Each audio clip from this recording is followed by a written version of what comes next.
Bismillahirrahmanirrahim. Assalamualaikum warahmatullahi wabarakatuh.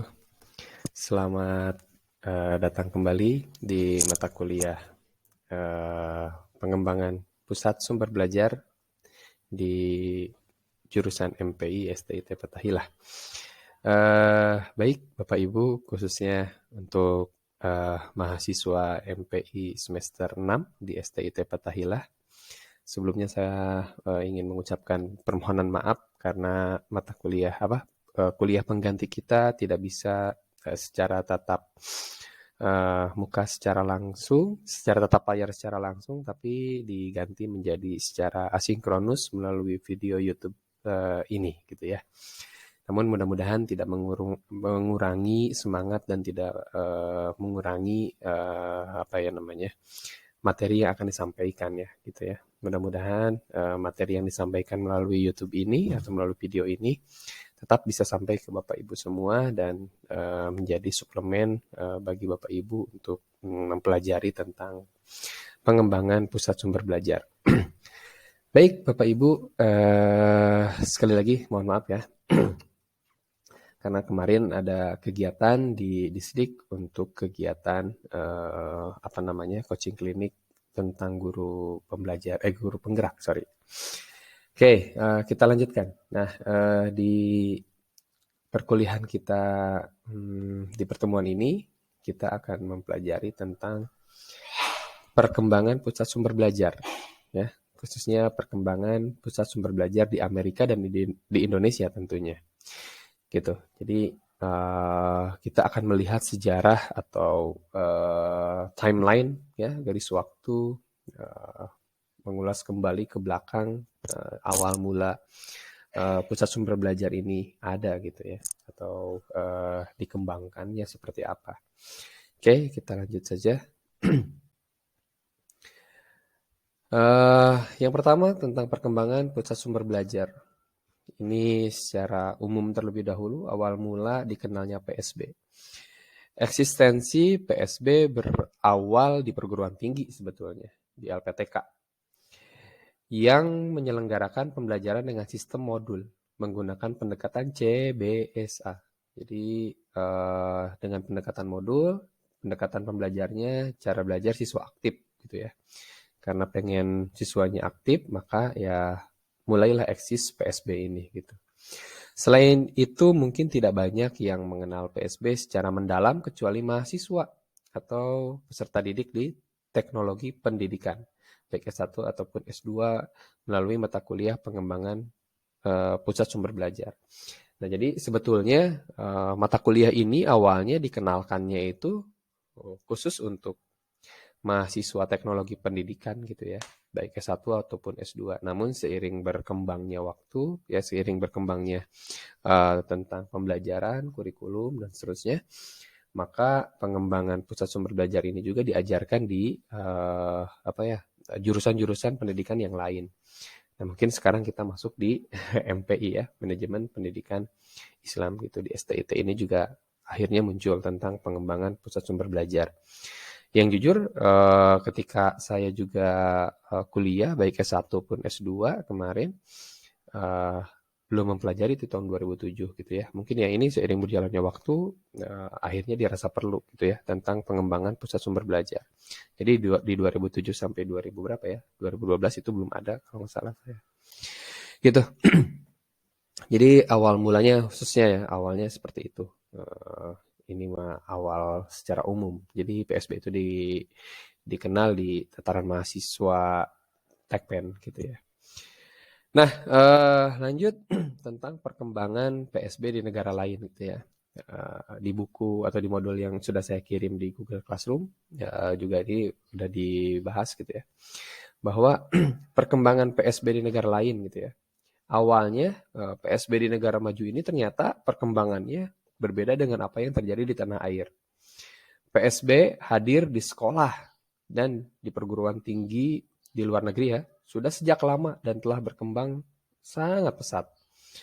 Artinya PSB yang ada di lingkungan pendidikan, baik sekolah ataupun perguruan tinggi di luar negeri, jauh lebih baik ketimbang yang ada di negara kita gitu ya. Jadi ya sangat wajar ada istilah bahwa negara kita memang tertinggal beberapa tahun dibanding dengan negara-negara lain gitu ya. Jadi di negara lain itu PSB-nya hadir lebih dulu gitu ya, hadir lebih jauh, lebih lebih awal dibanding di negara kita gitu. Dan perkembangannya sangat pesat gitu kan. Mungkin di kita teknologi pendidikan itu ya seperti misalnya pembelajaran melalui teknologi baik itu Zoom, Google Meet ataupun apapun itu eh, baru terjadi sekarang. Nah, mungkin ini udah terjadi di negara lain itu sejak beberapa tahun yang lalu. Atau bahkan mungkin saat ini di negara lain pembelajarannya itu udah lebih modern ketimbang di kita gitu. Karena ya PSB-nya juga sudah sangat berkembang, sangat pesat gitu. Khususnya di perguruan tinggi ya, itu lebih pesat. Terbukti perhatian pemerintah terhadap PSB ini juga hadir gitu kan, baik untuk pengadaan pusat sumber belajarnya, baik untuk pengembangannya, baik untuk hal yang lain-lainnya. Ya, seperti contoh nih, sebelum masuk ke tentang perkembangan PSB-nya itu sendiri ya. Nah, seperti contoh PSB di Ohio State University, gitu ya. Nah, ini salah satu contohnya perpustakaan dengan konsep PSB, gitu ya, yang penulis buku ini atau modul ini buat gitu ya, yang beliau pernah ke sana ke Ohio State University di tahun 2009 yang lalu. Gedungnya menurut saya bukan cukup besar, tapi sangat besar ini Maya, berlantai 12 dengan kelengkapan sarana pendukung proses pembelajaran yang sangat lengkap. Sudah dikatakan sangat lengkap kan ya. Hampir seluruh kebutuhan mahasiswa terpenuhi secara optimal, baik jenis ataupun jumlahnya. Yang kemarin pembelajaran kita itu tuh. Jenis-jenis yang harus ada dan jumlah gitu kan, baik itu buku ataupun hal yang lainnya. Ini udah kategori yang sangat lengkap, mahasiswanya kan terpenuhi itu kan. Yaitu hampir seluruh kebutuhan mahasiswa terpenuhi gitu ya secara optimal tuh kan, secara optimal baik jenis maupun jumlahnya. Pengelolaannya juga sangat memperhatikan individualisasi pembelajaran dengan gaya belajar yang beragam, dengan menyediakan sumber belajar yang kreatif tuh kan ya gitu kan. Jadi kan pembelajaran itu heterogen ya, atau diferensiasi kalau sekarang yang lagi digalakkan di sekolah penggerak atau di kurikulum yang baru ataupun di guru penggerak, bahwa ya cara belajar anak itu berbeda-beda gitu kan, gaya belajar anak itu berbeda-beda atau mahasiswa itu berbeda-beda.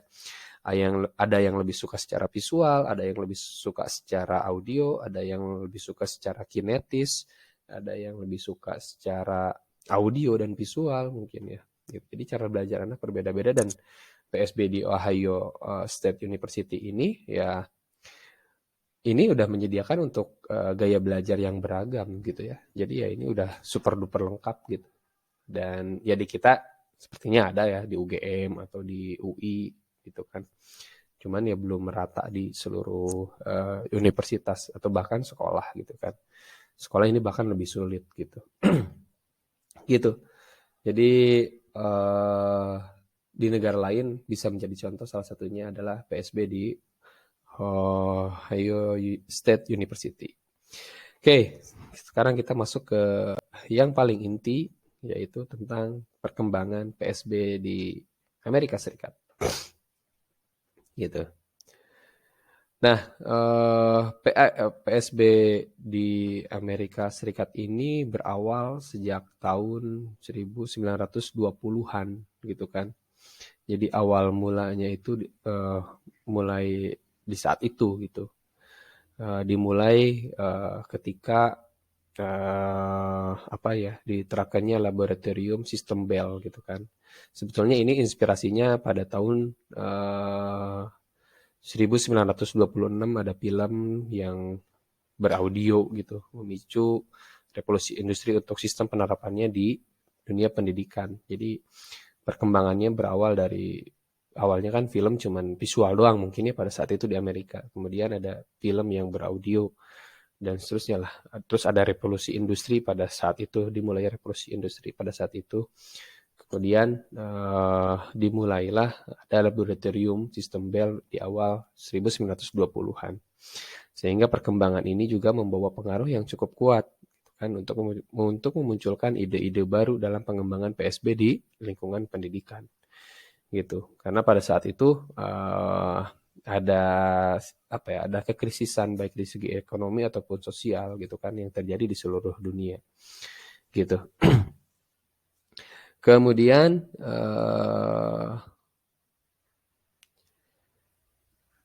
pada tahun 1938-an penggunaan alat bantu visual. Nah, ini udah mulai gitu kan. Tadi awalnya di pendidikan itu hanya laboratorium saja, kemudian berkembang ke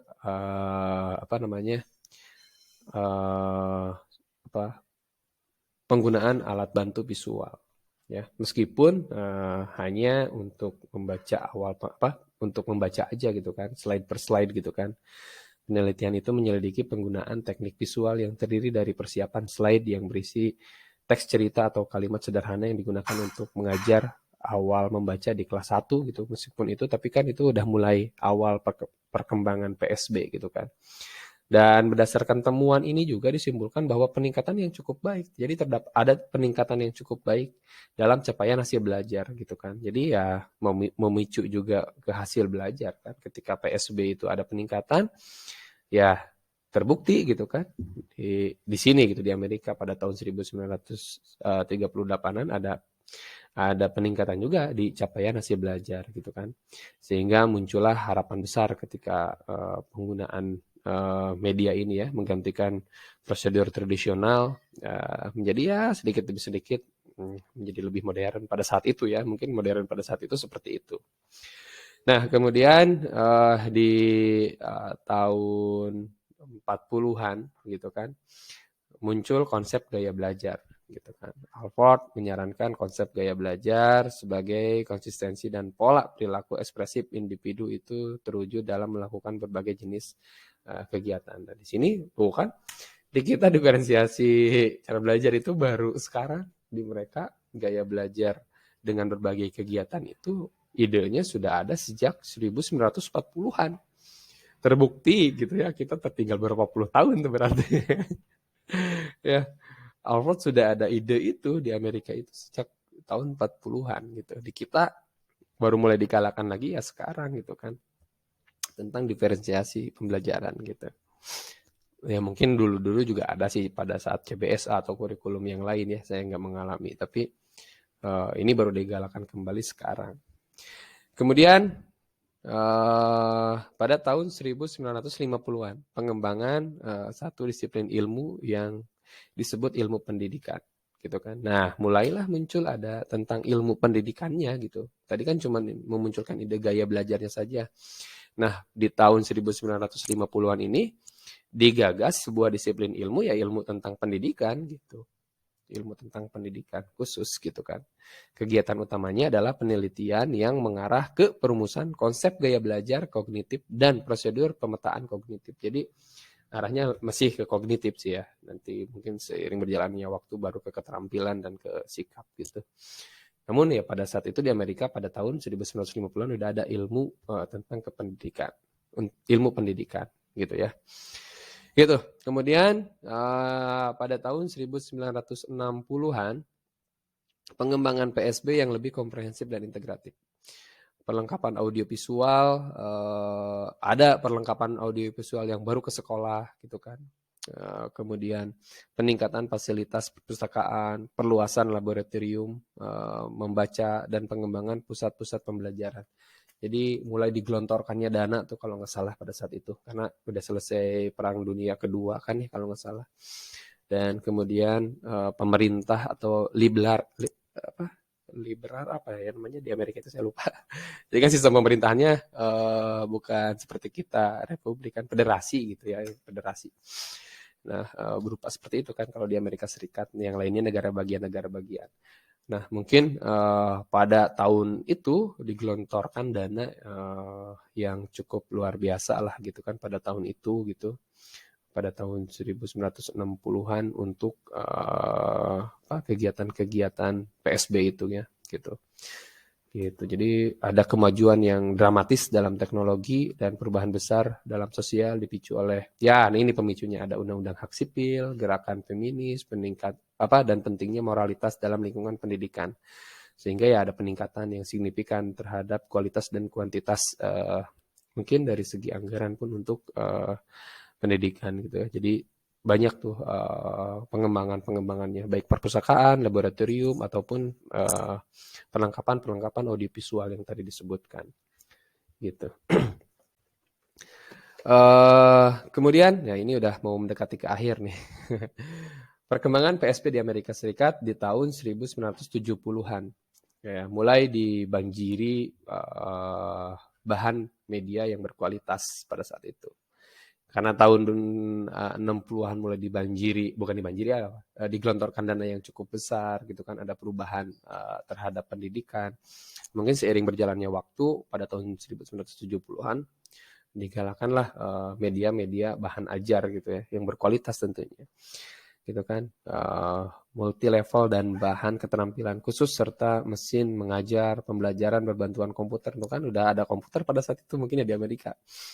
Dan penggunaan komputer untuk pendidikan udah mulai muncul gitu kan. Penggunaan komputer untuk pendidikan mulai muncul, gitu kan, udah mulai muncul ada peran komputer di Amerika Serikat pada tahun 1970-an. Di kita mah ketika saya usia SD-an, orang tua masih mengetik gitu ya, pakai mesin tik. Dan ketika saya kuliah di awal-awal 2000-an, 2007 entah nih ya, masih pakai apa ya tuh yang pakai plastik transparan gitu kan, masih pakai OHP masih. Tapi di mereka kan udah tahun 1970-an udah ada teknologi komputer. Kemudian pada tahun 1980-an perubahan fungsi dari perpustakaan tradisional menjadi PSB. Nah ini ada transformasi gitu ya. Jadi transformasi mereka perpustakaan hanya penyimpanan buku semata atau secara tradisional udah ditingkatkan menjadi sebagai pusat sumber belajar gitu kan. Di dalamnya ya mungkin ada komputer, ada ya tadi itu ya gitu kan, berbagai macam gaya belajar untuk mendukung berbagai macam gaya belajar, bukan hanya untuk gaya belajar membaca doang gitu. Gitu kan, mungkin ada yang belajar audiovisualnya ataupun audio dan seterusnya gitu ya. Pada saat itu pada tahun 1980-an di Amerika Serikat. Kemudian saat inilah 90-an, 2000-an sampai saat ini PSB terus dikembangkan di Amerika. Meskipun ketika dikembangkan di seluruh negeri Amerika, karena kan sekali lagi mereka itu federasi, ada negara-negara bagian, masih banyak kendala gitu kan sampai saat ini yang dihadapi oleh lembaga pendidikan gitu ya. Meskipun masih ada kendala tapi udah sangat pesat lah, bisa dikatakan sangat pesat perkembangannya. Jauh dibandingkan dengan negara kita gitu kan.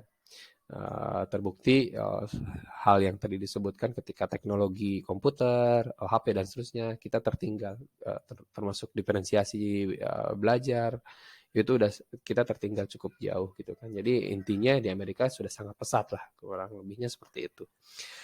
Nah itu Bapak Ibu tentang perkembangan PSB di Amerika Serikat.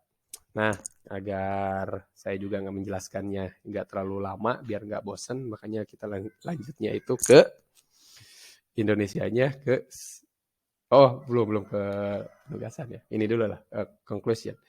Inilah perkembangan PSB dari sudut pandang sejarah yang penting bagi kita. Sejarah mengungkapkan bahwa PSB itu bukan lahir tiba-tiba sebagai tuntutan berbagai kalangan untuk melengkapi sekolah dan perpustakaan, laboratorium, dan fasilitas lainnya. PSB lahir karena tuntutan pelayanan kepada peserta didik secara filosofis dan psikologis yang berbeda.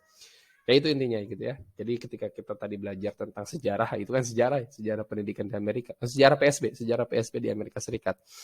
Bahwa ya PSB baik di Amerika Serikat ataupun intinya di seluruh negara, PSB lahir bukan karena tiba-tiba gitu ya, karena memang ada kebutuhan dan ada tuntutan gitu kan untuk pelayanan terhadap peserta didik dan untuk peningkatan kualitas pendidikan di masing-masing negara. Gitu. Nah, kemudian bagaimanakah perkembangan PSB Indonesia? Nah, ini punten ya Bapak Ibu untuk mata kuliah di pertemuan pengganti ini saya akan ada penugasan. Jadi biar Bapak Ibu mempelajari tentang PSB di Indonesia, saya minta Bapak Ibu membuatkan timeline seperti yang tadi ada timeline kan ya, ada garis waktu. Terserah sih, intinya poster lah. Nanti dicek di Google Class. Berupa poster aja, satu slide aja, satu. Berupa poster gitu kan, timeline seperti yang dijelaskan tadi, kemudian kirimkan hasilnya di penugasan di Google Class. Di Google tentunya kelas pengembangan PSB lah, Bapak Ibu udah pada masukkan di situ. Udah saya buatkan, nanti jam 8 itu muncul, saya jadwalkannya mulai jam 8 sekarang gitu ya. Entah nih ini YouTube-nya saya share selesainya jam berapa gitu. Ini saya buat tanggal 30 Maret 2022 6.49. Ya mudah-mudahan jam 7, jam 8 sudah selesai saya upload di YouTube. Dan penugasannya udah bisa diselesaikan. Dan Bapak Ibu ini kurang lebih materi YouTube kita atau materi video kita ini 20 menitan tuh kan udah sampai 20 menitan. Nah, sampai saya berbicara saat ini gitu ya. Jadi intinya untuk perkembangan PSB saya minta Bapak Ibu untuk membuatkan poster timeline-nya. Karena kan perkembangan itu tentang timeline atau tentang sejarah. Jadi dibuatin aja timeline-nya kayak tadi gitu. Kayak kurang lebih kayak mana. Nah kayak ini nih. Ini kan saya buat 2 timeline karena untuk ini bukan berupa poster, ini berupa slide kan. Bisa sih ini dibuatkan satu timeline gitu kan. Ya silakan Bapak Ibu ringkas, mungkin kalau misalnya diringkas. Nah intinya seperti inilah, ada timeline perkembangan. Kalau ini di Amerika Serikat, berarti Bapak Ibu buatkan yang buat Indonesia. Gitu ya. Dan hasil pembuatannya silakan diupload di Google Classroom. Pembuatannya bisa bebas lah. Yang penting ada sebuah poster, asal jangan tulis tangan banget lah gitu ya. Karena udah pakai teknologi kan kita. Bisa pakai di HP juga banyak edit-edit edit-edit visual atau gambar gitu kan, mau pakai Canva, mau pakai apa terserah. Yang penting udah atau misalnya di laptop pakai PowerPoint aja satu slide kita bikinin timelinenya silahkan gitu ya. Nanti intinya upload di Google Classroom. Ya Bapak Ibu, tak perlu berlama-lama lah, cukuplah kita perkuliahan kita 22 menit, sisanya mungkin nanti Bapak Ibu membuat timeline itu. Jadi satu SKS 30 menit untuk materi, kemudian 60 menitnya di penugasan mandiri. Ya, gitu Bapak Ibu. Terima kasih, hatur nuhun, dan mohon maaf sekali lagi karena perkuliahan kita menjadi asinkronus seperti ini, gitu kan. Mudah-mudahan di pertemuan berikutnya nanti malam gitu kan Bapak Ibu juga sudah mempersiapkan materi untuk dipresentasikan, kalau nggak salah udah mulai presentasi kita. Nah itu saja materi yang bisa saya sampaikan, kurang lebih mohon maaf. Mudah-mudahan juga menjadi menambah hasanah baru Bapak Ibu tentang pengembangan pusat sumber belajar. Sekali lagi mohon maaf dan terima kasih kalau sudah menonton. Gak usah di subscribe, gak usah di like lah, intinya materinya tersampaikan. Itu saja, saya tutup dengan doa penutup akhir majelis. Subhanakallahumma wa bihamdika asyhadu an la ilaha illa anta astaghfiruka wa atubu ilaih. Wabillahi taufiq wal hidayah. Wassalamualaikum warahmatullahi wabarakatuh.